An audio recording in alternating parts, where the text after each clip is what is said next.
Boa tarde a todos. Boa tarde, Luiz, é uma honra para mim. Aliás, para toda Endeavor, né? A gente tem uma história engraçada da Endeavor com a Natura, porque há alguns anos atrás, a gente estava numa reunião de conselho da Endeavor, tentando pensar quais eram os nossos próximos passos, né? A gente já tinha, sei lá, uns 30 empreendedores, mais ou menos, apoiados, e a gente estava tentando entender melhor qual era o nosso sonho. A gente queria exemplos que inspirassem outras pessoas, mas o conselho estava pedindo para a gente tangibilizar. Mas, afinal de contas, o que é? Se a Endeavor der certo, o que a Endeavor vai ter colhido daqui a 5 anos? E a resposta que surgiu ali do conselho, da equipe da Endeavor, na época, foi: olha, se a Endeavor der certo, a Endeavor vai ter ajudado a criar 3 Naturas. E a gente falou assim, nossa, mas o que isso significa, né? Por que a gente pensou na Natura? Na época, o Pedro Passos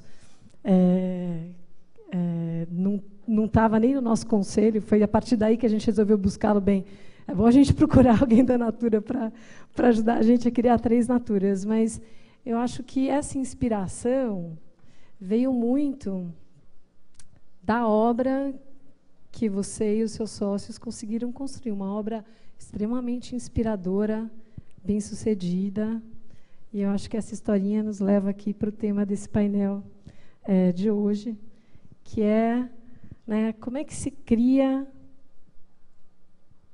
uma empresa. Você estava me falando um pouco desse caminho, né, Luiz, hoje, de sair de um empreendimento para uma empresa. Eu queria que você começasse falando um pouquinho disso. Muito obrigado, Marília. Antes de mais nada, a todas e todos, boa tarde. É uma alegria e, ao mesmo tempo, um drama estar com vocês aqui.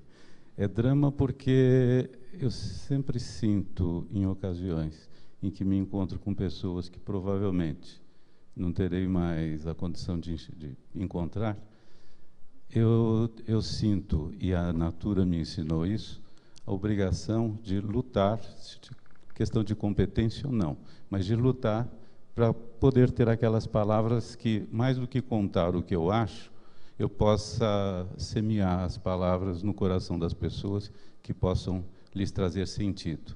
Porque o que a gente está fazendo, cada uma de vocês e cada um de vocês, é buscando sentido para as nossas existências. E a criação da Natura correspondeu enormemente a esta questão de procurar entender que projeto a vida tinha para mim, porque, não tenho dúvida nenhuma, a vida tem um projeto para cada uma das nossas vidas. E, na medida em que eu senti as emoções que o meu negócio me trouxe, mais do que os pensamentos, mais do que a ambição concreta, havia emoção envolvida, não é? Quando comecei a trabalhar com cosméticos, eu me aproximei desse universo com os preconceitos que todo menino tem, né? Digo menino porque, às vezes, ainda me sinto muito criança em relação a muita coisa, mas, naquela época, eu era bem mais criança, aos 24, 25 anos, eu achava que cosmético é coisa de menina, no máximo, um menino como eu era, usava um desodorante, quem sabe um shampoo, e já está muito bom. Quando eu comecei a mexer com formulações e com aquela forma de alquimia, eu comecei a sentir que tinha uma linguagem ali embutida que eu não vi explorada em nenhum canto. E eu acho que o que a gente deve fazer como empreendedor, por mais que tenhamos gente disputando aquilo que a gente pretende entregar, é descobrir o nosso jeito de fazer aquilo, porque o nosso jeito vai nos particularizar e aí reside uma possibilidade de êxito, eu diria que muito grande. Então, o começo da nossa obra foi um pouco no encontro e na conciliação de emoções, pensamentos, ideias, criações que mostravam que eu poderia criar, sim, uma linguagem que particularizasse por completo aqueles potinhos e aqueles creminhos que são, sim, semelhante ao resto que a gente pode encontrar no mundo. Mas, no entanto, você pode impregnar com os teus sentimentos e os teus pensamentos aquilo que você entrega às pessoas. E isso faz aquilo prosperar, sim. Eu tenho a impressão de que é isso que a gente tem feito. Antes de mais nada, mesmo quando tudo parecia impossível, o que nós fizemos foi acreditar enormemente naquilo que a intuição nos dizia que tínhamos pela frente para alcançar. Bacana, e essa questão do significado, que tem muito a ver com o que você falou agora, ela surgiu assim desde o princípio? Porque, por exemplo, né, a Natura hoje carrega e consegue fazer isso transparecer para todos os seus consumidores, que são fãs, né? Esse cuidado com o meio ambiente, a questão do bem-estar bem. E sempre foi assim, desde o princípio, porque assim, muitas pessoas acreditam, muitos empreendedores, que primeiro você precisa ter o lucro, para depois se preocupar com o que quer que seja. Quer dizer, a realidade de um negócio é tão dura, né, a questão do caixa, etc., que nos traz para um pragmatismo muito forte. Que, às vezes, quando a gente ouve essa história toda que você está nos contando, fica aquela pulga atrás da orelha. Mas é possível crescer trazendo essa questão do significado tão forte quando você tem problema para caramba com o fornecedor, quando você tem problema de fluxo de caixa, etc.? Quer dizer, ela já nasceu assim desde o princípio? Como é que essa coisa da paixão e do pragmatismo aconteceram, né, ao longo dos momentos que vocês passaram? O que eu pessoalmente acredito, e esta questão é muito subjetiva, mas o que eu acredito é que, sem paixão, o lucro vai demorar muito mais ou talvez jamais venha. É verdade que, nos primeiros anos, e no nosso caso foi por volta de 5 anos, pelo menos, até sentir aquele mínimo conforto que a gente poderia chamar de lucro, mas, no entanto, havia essa questão da paixão pela linguagem que a gente acreditava estava nascendo com a gente, a paixão pela vocação, que tem a ver com o exercício da vida de cada uma de vocês, de cada um de vocês, aquele chamamento, porque tem um chamado para a nossa vida, tem.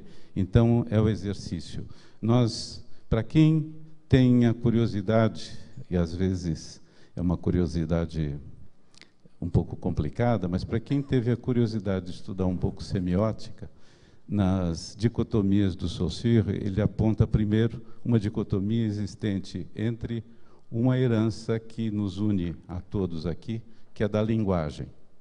Nós, para todos que nasceram no Brasil, nós temos como herança a nossa linguagem, que tem todo o seu simbolismo, toda a sua força e o seu estudo. Só que nós temos algo que é a dicotomia que o Saussure aponta para a linguagem, que é a fala. A fala de cada um e de cada um de vocês é absolutamente única e ela pode ser aperfeiçoada. A fala pode expressar muito daquilo que vai ser particularidade única daquilo que vocês estão empreendendo. A forma como você está convicto que o teu produto é melhor ou uma outra coisa, né? O nosso produto não será melhor do que nada se você não tiver muita consciência de qual necessidade você está atendendo daquela forma que te particulariza. E essa é a grande deusa da vida de todos nós e que os próprios deuses gregos já atendiam. O nome dela é Ananke, a necessidade. Como e qual necessidade nós pretendemos atender e nos apaixonar pelo nosso jeito. Aí nasce uma fala especial. E a fala, ninguém pode se assemelhar, porque ela nos particulariza. Ela é tão única quanto a impressão digital. Logicamente, na medida em que o teu empreendimento alcança sucesso, você vai tornar aquilo valores, etc. Aí, o que o Joesley dizia há pouco, a questão da coisa da cultura. Aí você faz a cultura de uma empresa e a gestão por valores que caracterizam a tua empresa, que eu acho que foi isso que veio ao longo do tempo particularizando a Natura e nos permitiu adotar a causa ambiental quanto a causa social, porque isso, desde o princípio, nos mobilizava e foi antes de ter o bem-estar bem, a razão de ser da empresa escrita, ela já estava alimentando as nossas paixões. Falar sobre paixão, né? Recentemente, a gente perdeu o Steve Jobs e a gente vê a paixão que as pessoas têm pela Apple, né? Onde você tem consumidores que são verdadeiros fãs. E a Natura, ela traça um paralelo com isso, né? Você vê isso em muitos consumidores, você vê isso nas consultoras Natura, são legiões, né, de pessoas que propagam aquelas ideias e que têm a empresa, né, no coração. Internalizado. E se você estivesse no lugar do CEO da Apple hoje, né, uma empresa com o desafio de suceder uma pessoa que foi um visionário, etc., com o que você se preocuparia, né, para manter essa identidade, essa paixão? Eu, com certeza, estaria me dedicando, já viria me dedicando, antes mesmo da perda física do Steve Jobs, a tornar, porque fundamentalmente o Steve Jobs é, de um lado, com toda a razão do mundo, com todo o mérito, uma celebridade como presença física, um homem de altíssimo magnetismo que hipnotizava multidões e tem o mundo todo como seu admirador. Mas, na realidade, era uma genialidade que produzia as coisas que a Apple tem para produzir.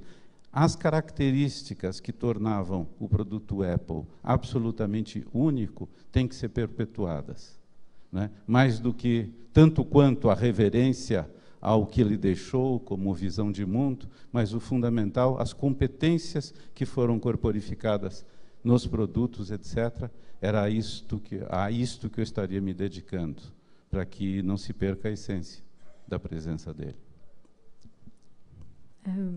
Falar um pouquinho sobre o teu perfil, o teu estilo de fazer as coisas, né? Que é bastante especial. E a gente sabe de uma passagem, que até está no livro da Endeavor, quem não conhece, é um livro super bacana, é como dar certo num país incerto, é um livro onde a gente agrupou histórias de empreendedores, Endeavor, e também de voluntários que auxiliam a Endeavor a fazer o seu trabalho. E nesse livro tem uma passagem que conta, né, sobre a Natura, a gente já tinha envolvimento de vocês nos apoiando na nossa causa. Tinha uma passagem que fala sobre a sua ida num vidente, né, e que esse vidente falava um pouco do teu futuro, com um trator, muito sucesso na empresa, trazendo, né, uma legião de pessoas junto com você. E a gente aqui falou bastante, a Endeavor fala bastante, né, do pragmatismo que você precisa ter nos negócios, né, PDCA, Escola Professor Falcone, né, quer dizer, todo o pragmatismo que a gente sabe que é necessário para conduzir os negócios. Eu queria saber um pouquinho a tua opinião sobre o espaço que existe para a intuição, superstição, ou, a gente está falando de metafísica, estou falando de astrologia hoje, Jung, quer dizer, como é que você enxerga isso? A sua pergunta é muito ampla. É para falar do vidente ou não? Eu acho que o pessoal quer saber, né?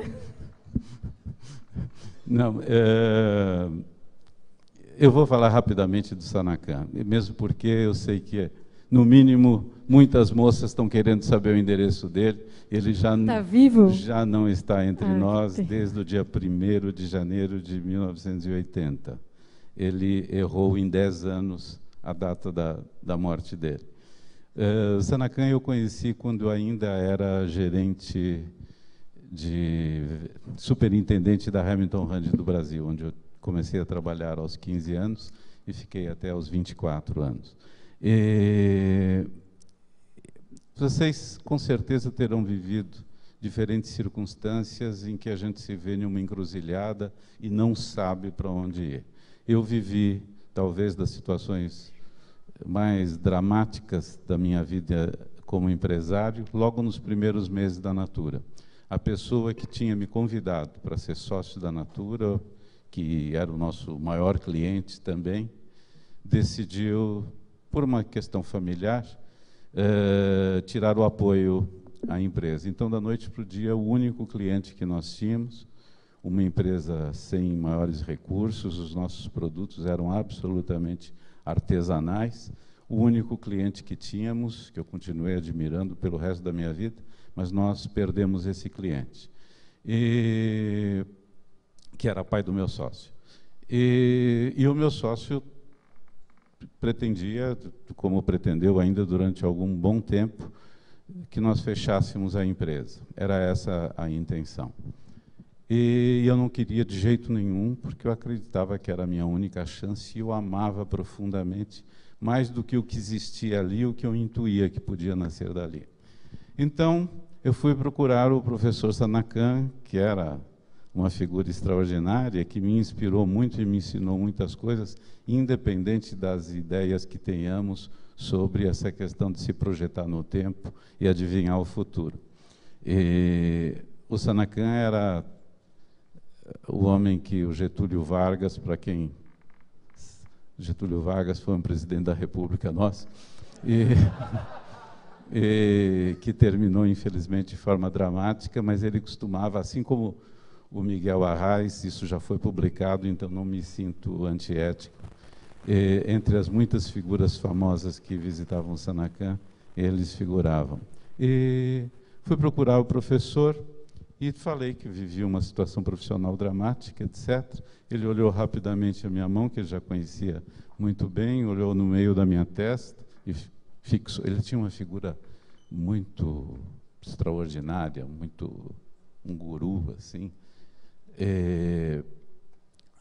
Olhou para cima da minha testa e disse o seguinte: eu vejo um trator que vai caminhar muito lentamente no início, mas vai gerar, vai semear o solo de modo a alimentar legiões, tanto material quanto espiritualmente.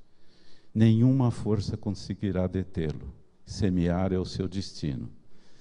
Gente, eu continuo arrepiado quando eu repito isso, e na ocasião vocês não fazem ideia da importância que aquela generosidade, porque eu nem sei se ele viu tudo aquilo, mas que me fez um bem imenso, e eu saí acreditando. Saiu convencido.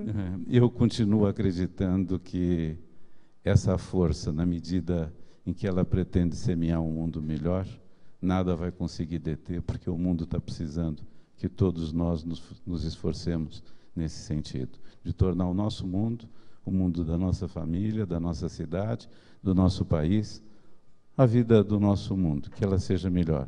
Na medida em que nós fizermos isso com competência, eu acho que definitivamente a gente vai alcançar isso e nenhuma força vai conseguir nos deter.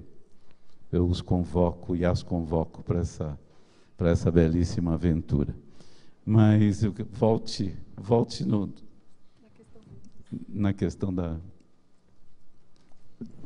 Então, assim, essa é uma passagem super inspiradora de um momento difícil, né? Que todo empreendedor passa. E como é que você manteve essa questão da intuição, da superstição, ou não manteve, né?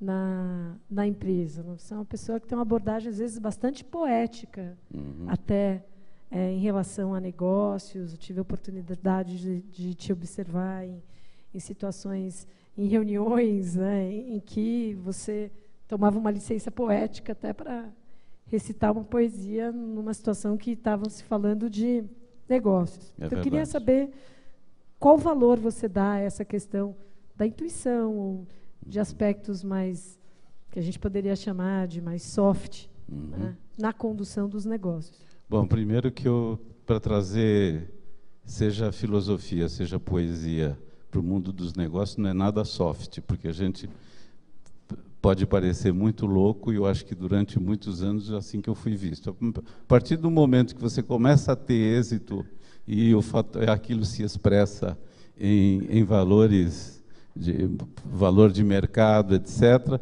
a poesia começa a ficar um pouco mais respeitada. Mas, de toda forma, isso não nasceu após o êxito, não. Um certo êxito que a gente tem alcançado. Isso me acompanhou. Porque cada um de nós tem que buscar sentido, já falei isso nesse entardecer para vocês.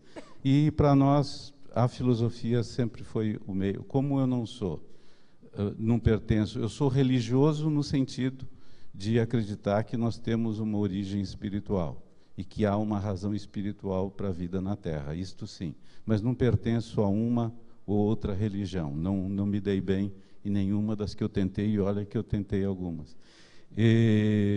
Mas com o meu maior respeito, há espaço para todas as manifestações de pensamento e de busca da divindade na nossa existência. Mas o meu processo foi via filosofia, e a filosofia me acompanha na vida.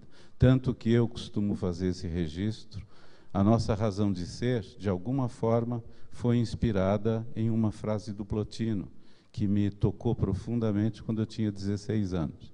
Na ocasião, não entendi o que a frase queria dizer, mas ela me comoveu de tal forma, começou a me insinuar coisas de uma tal forma que eu descobri, na ocasião, que independente da nossa inteligência, da nossa consciência, da inteligência concreta e racional que nós temos também inteligência do coração. Nos últimos anos, alguns filósofos na França têm escrito a respeito, mas na ocasião isso foi ficando claro para mim. E esta frase que eu li foi do Plotino, é um neoplatônico, que dizia o seguinte: o uno está no todo, o todo está no uno. Desde aquela época, eu comecei a procurar buscar nas situações todas que eu tinha para viver o que eu sentia sistemicamente em relação às situações colocadas, o que eu pensava sistemicamente em relação às situações colocadas. Isso, pouco a pouco, foi me ensinando a me isolar um pouco do meu próprio ego e de me voltar para o outro e aprender isto, especialmente quando eu comecei a atender as nossas clientes na lojinha, que foi o começo da nossa indústria, quando perdi o único cliente que tínhamos, eu aprendi a fazer silêncio nas conversas. Fazer silêncio interno não é fácil. Vocês gostariam de transformar a todas e todos daqui, os que não são e as que não forem, em clientes minhas, mas eu preferiria que pudesse transformar todas vocês na experiência que eu tive como consultor da Natura, que é esta questão de conseguir atenuar a barulheira que normalmente a gente carrega. Porque a gente tem uma sobrecarga de responsabilidades, de ansiedades, de memórias e de projeções que frequentemente nos colocam, embora inteiros fisicamente, sempre só meio na conversa. E eu aprendi, naquela ocasião, a fazer silêncio interno. Isto é uma doação que a gente faz para a gente mesmo, que é uma forma de meditação, e é uma doação que a gente faz para as relações, porque a gente passa a entender o valor da alteridade, o valor da presença do outro na nossa vida, que só nos ensina coisas. Então, foi um pouco por aí. Antes de eu começar as perguntas do público, eu queria falar um pouquinho, né? A gente não faz nada sozinho, muito menos em organizações, né? Empresas. Queria que você contasse um pouco sobre a escolha dos seus sócios, né? Assim, sócios que a gente conhece mais, por exemplo, como o Guilherme e o Pedro.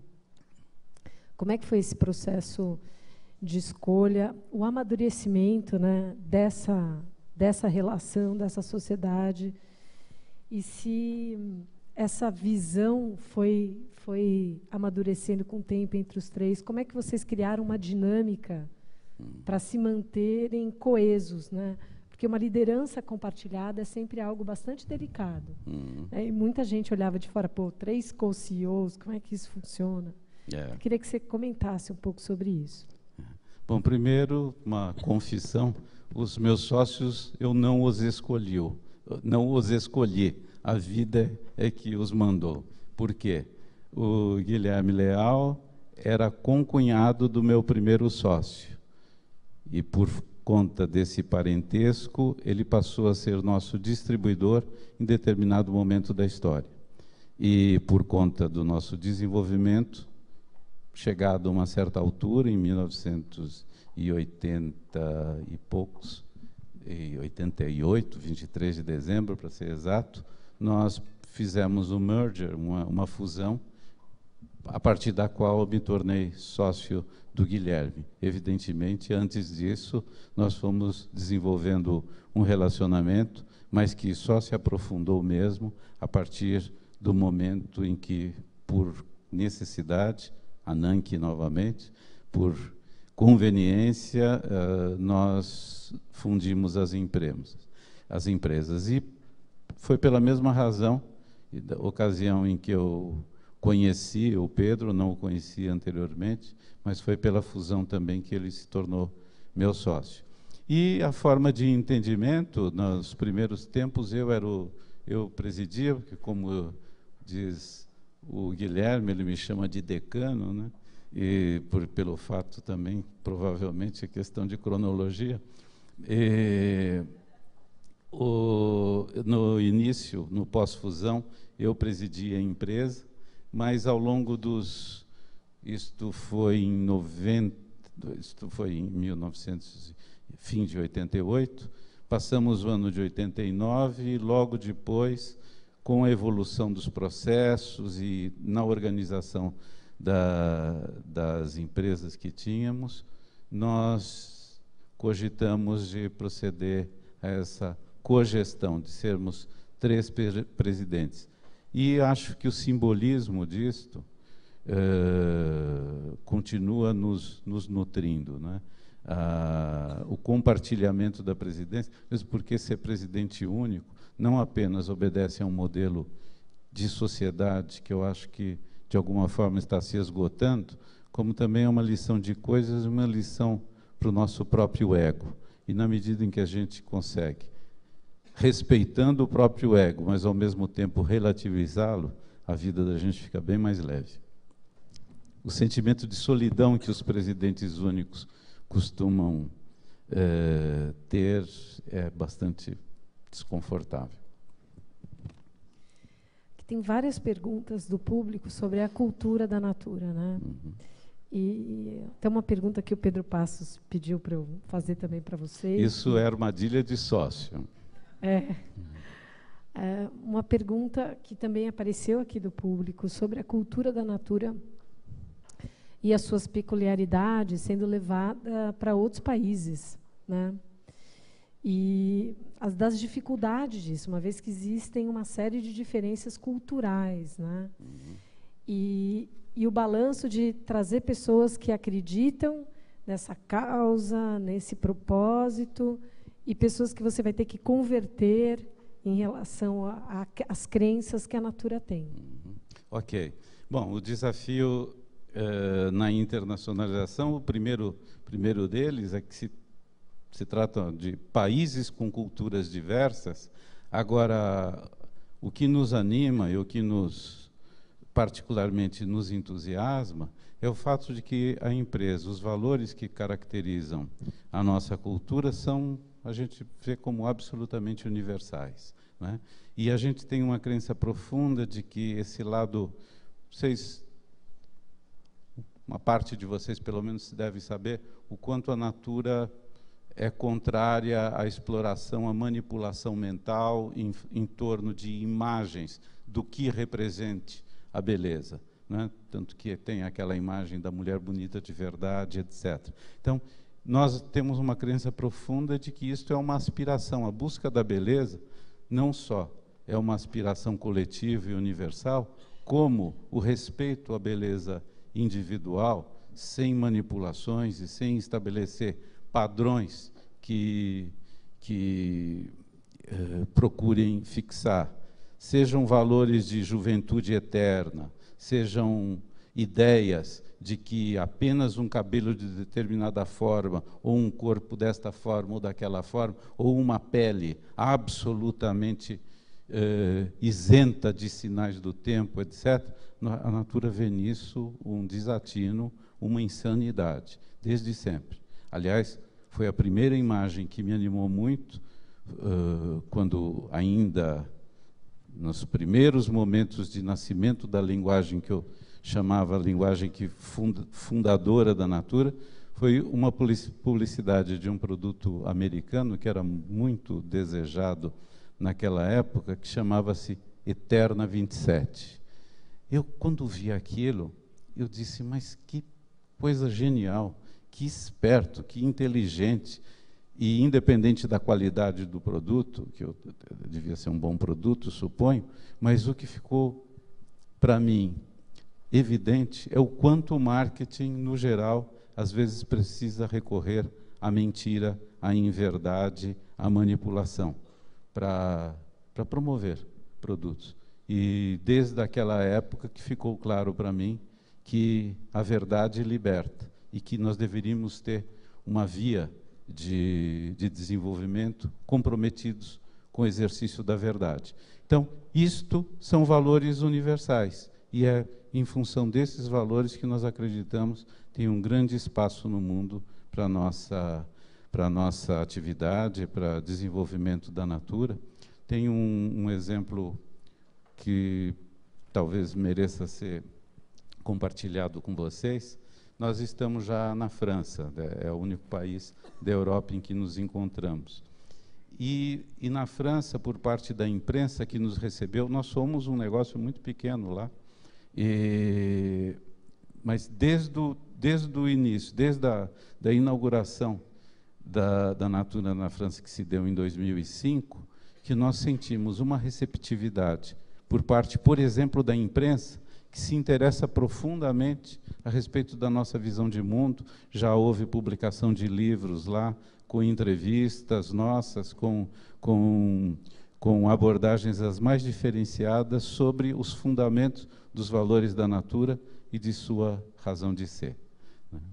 E Luiz, assim, quais têm sido as dificuldades, os desafios para essa expansão internacional, já que a questão da visão de mundo parece ser bem recebida, né? Essas questões que são filosóficas, né, do ser humano, quer dizer, que vocês trazem nos produtos, nas imagens que vocês usam, na linguagem. Quais têm sido as dificuldades para expandir fora do Brasil? A maior dificuldade é elemento humano. Nos falta pessoas em número suficiente já. O modelo de negócio que nós temos implica em um payback não muito de curto prazo, então a instalação em diferentes países, por exemplo, os países que mais facilitam a introdução do nosso sistema, como o desenvolvemos no Brasil, que é através da venda direta, da venda por relações, são os países latinos, né? Na França, nós temos uma operação de venda direta, mas que lá eles ficam deslumbrados que temos 3.000 senhoras, mas que para nós é absolutamente... No Brasil, nós já temos mais de 1 milhão, como você deve saber. Estamos, entre Brasil e América Latina, estamos nos aproximando este ano de 1.300.000 pessoas. Então, o grande desafio é pessoas já envolvidas, pessoas com a competência, com a linguagem, com a cultura de Natura. E estamos, pouco a pouco, vencendo esses obstáculos. Tem uma pergunta aqui do público que questiona se é possível delegar a perpetuação da cultura para as gerações que vão tomando o lugar dos fundadores e etc., né?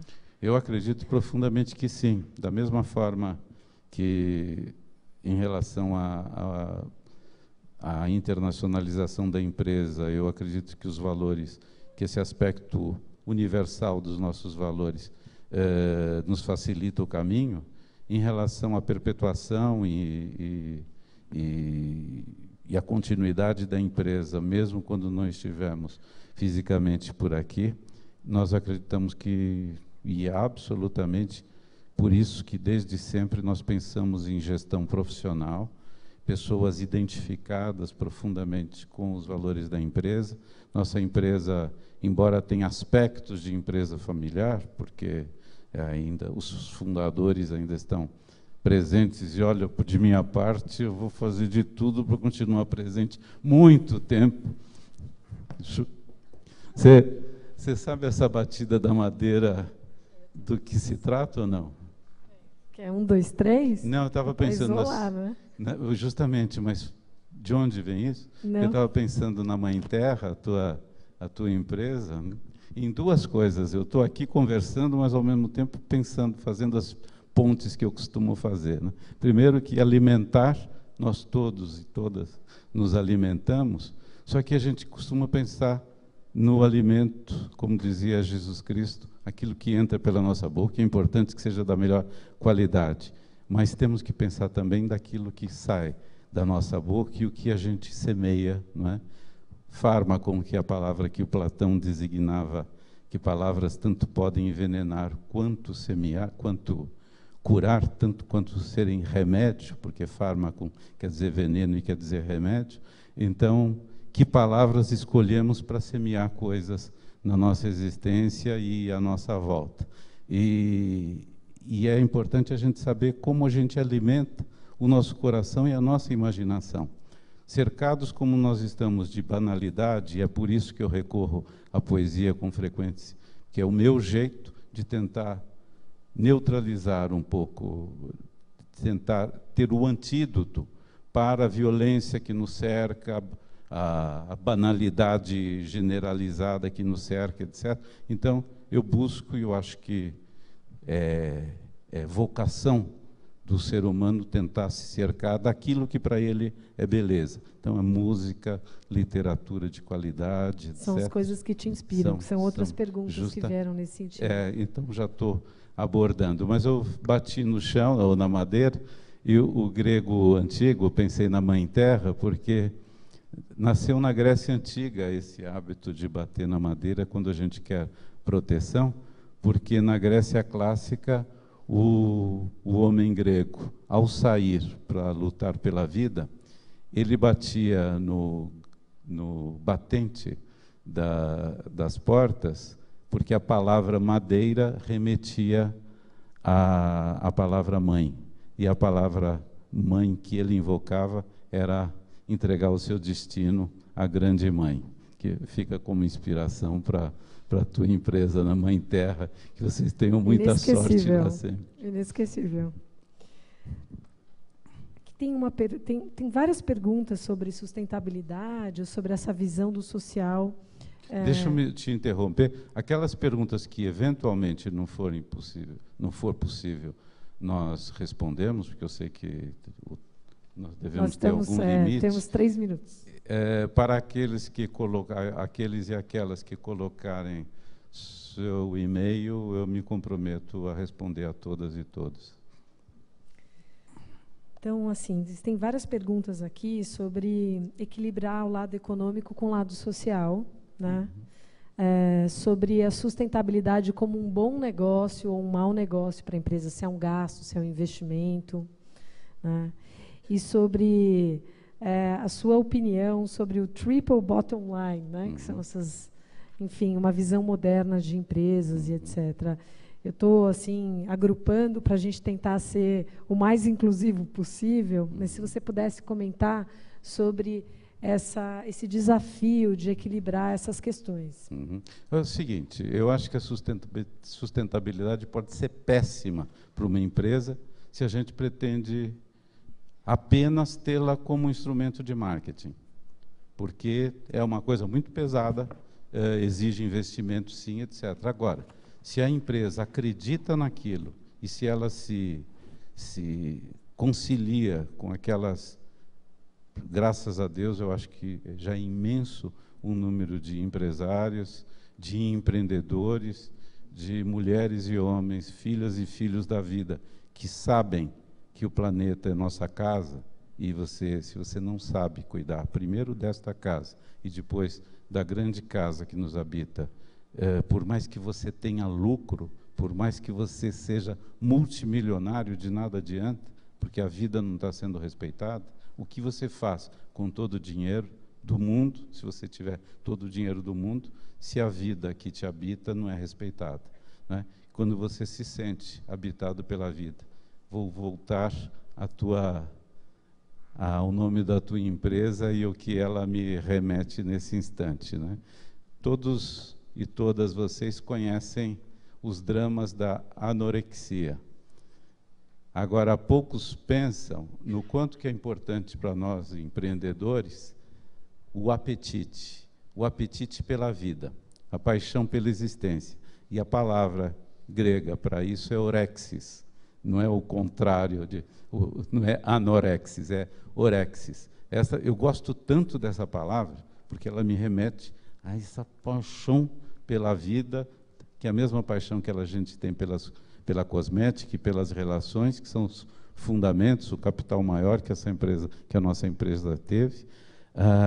Se a gente se deixa alimentar por esse apetite, se a gente está mobilizado a cada dia, desde que, mais uma vez, a vida nos desperta de manhã e a gente chama a vida para o abraço, esse apetite vai nos levar, com certeza, a grandes êxitos.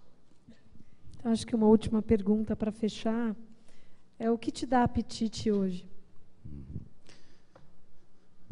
Primeiro, a própria vida e o que eu pretendo fazer com a minha vida. Eu acredito que a nossa alma tem um projeto para nós.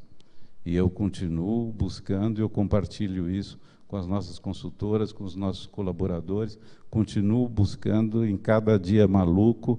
A minha agenda é de uma obesidade maluca, ela com frequência me desconcerta, mas eu continuo encontrando em cada dia um momentinho para me recolher, para procurar saber o que a minha alma achou do dia que eu tive, o que ela pretende para o meu dia amanhã, e eu sinto que nessa conciliação eu estou cumprindo a minha existência e cumprindo o projeto que a vida tem para mim. Eu tenho alguns sonhos pessoais, além daqueles que eu ainda pretendo ver se realizando em nome da Natura.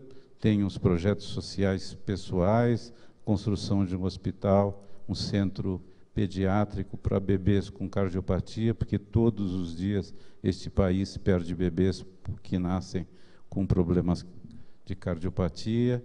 Tenho um outro projeto educacional eu quero cuidar de pessoas já da chamada terceira idade, que eu antipatizo com essa frase, mas paciência. Desde que eu comecei a participar da terceira idade, faz alguns anos, eu comecei a ter uma implicância com essa coisa de terceira idade, mas eu tenho um projeto de educação juntando para comunidades carentes, juntando adolescentes da localidade, que tem um método para a gente conseguir diminuir o analfabetismo, que é uma forma de escravidão, é uma forma de aprisionamento enorme em populações de terceira idade, de adultos, em populações carentes.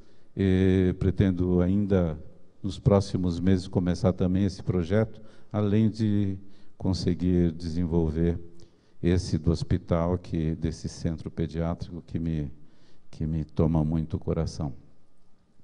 A gente ganhou uma pergunta a mais, então eu estou aqui pensando na fala do Joesley, que estava dizendo que a mãe dele pedia para ele menos. Então eu fico pensando assim, né, em conciliar uma vida e um apetite tão grande por tantas coisas, com o lado pessoal, né, com as responsabilidades de um marido, de um pai, né, de vários filhos, no seu caso. Para quem quer saber, são 4, hoje 5. Porque tudo isso, né, todo esse desejo, toda essa capacidade de realização, ela tem um preço. Né, e todos nós aqui nessa sala nos deparamos com esse preço todos os dias. E eu queria saber um pouquinho de você, como é que você concilia isso? Olha, primeiro, eu passei os primeiros anos como empreendedor, eu me senti muito ausente da vida dos meus filhos, e um dia me dei conta de que eles tinham crescido. O primeiro momento foi dolorido, mas quem vem do 000, eu não consigo ver um outro jeito. Eu, pelo menos, não tive a competência de estar presente. Eu viajava demais, etc. Não via um outro jeito. Mas já há muitos anos que eu me sinto, justamente porque a vida recompensa. Embora ela nos apresente alguns limites, possa nos apresentar alguns limites com o passar do tempo, o que eu tenho para compartilhar com as meninas e meninos, que todos são enormemente mais novos que eu, confiem no tempo, não vejam nele um inimigo. Na medida em que a gente consegue se conciliar com o tempo como o presente que a vida nos deu, o tempo é a matéria-prima em que a nossa vida pode acontecer. E o Jorge Luiz Borges que dizia isso, que o nosso corpo é feito de tempo, né?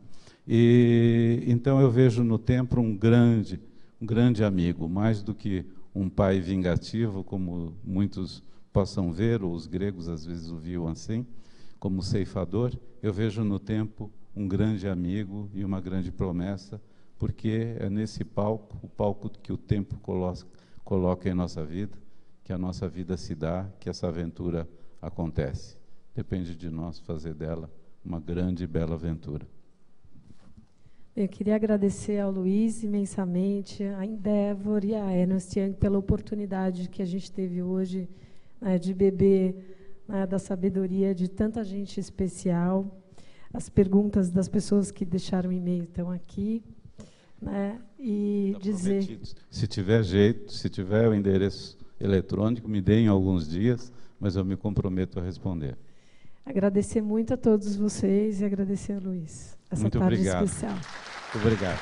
Obrigado. Obrigado.